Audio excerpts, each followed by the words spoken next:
L'amiant és un mineral que es troba a la natura i que durant tot el segle XX es va fer servir en diferents productes de la construcció, barrejats amb morters, amb adhesius, amb plàstics, amb ciment. Ha donat moltes famílies de productes que han anat a parar als edificis. El més conegut és el fibrociment, però no és l'únic. De fet, és el material que és de menys risc, per dir-ho d'alguna manera, quan està en bon ús, o en un estat acceptable, per dir-ho d'alguna manera, i els altres productes amb amiant que són de risc alt són tots els derivats de les necessitats d'aïllament tèrmic, aïllament acústic, ignifugacions, falsos sostres, cartrons amb amiant, papers amb amiant, apagaguspires, revestiments que necessitin requeriments de fricció, de resistència a la fricció. Hi ha tota una família enorme de productes amb amiant.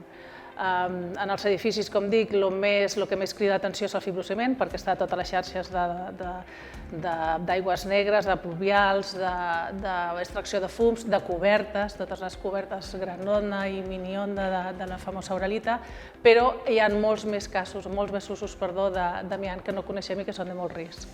L'amiant és un mineral que resulta patogen pels éssers humans per via inhalatòria. Bàsicament perquè quan es respira penetra dintre de l'aparell respiratori i llavors aquí provoca els seus efectes.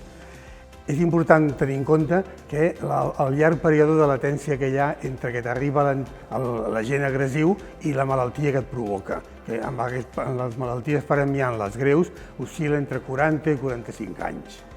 De totes les malalties que pot provocar, que en pot provocar unes 10 diferents a nivell respiratori, el pinyol vermell, el pinyol dur de la patologia per amiant, a dia d'avui és el mesotelioma pleural, que és un càncer de l'epiteli de la pleura. La pleura és la funda que envolta els pulmons i que a dia d'avui és sinònim parlar d'amiant, parlar de mesotelioma. Els tractaments actuals majoritàriament es dirigeixen contra un dels càncers principals associats a l'amiant, que és el mesotelioma maligne.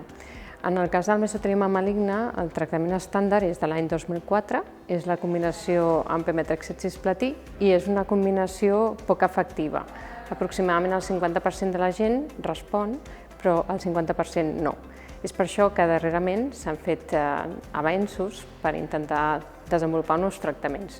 Tots ells són encara experimentals i, de fet, molts d'ells no estan donant els resultats esperats, excepte poder la immunoteràpia, que és la gran esperança en la majoria de càncers. S'espera un augment de casos, perquè normalment és un tumor que és molt lent en aparèixer. Des que s'exposa a l'amiant fins que apareix passen entre 30 i 40 anys. I, per tant, si tenim en compte que a la Unió Europea l'amiant s'elimina definitivament a principis del 2005, el pic d'incidència s'espera més enllà del 2020, 2030, 2040 en la majoria dels països.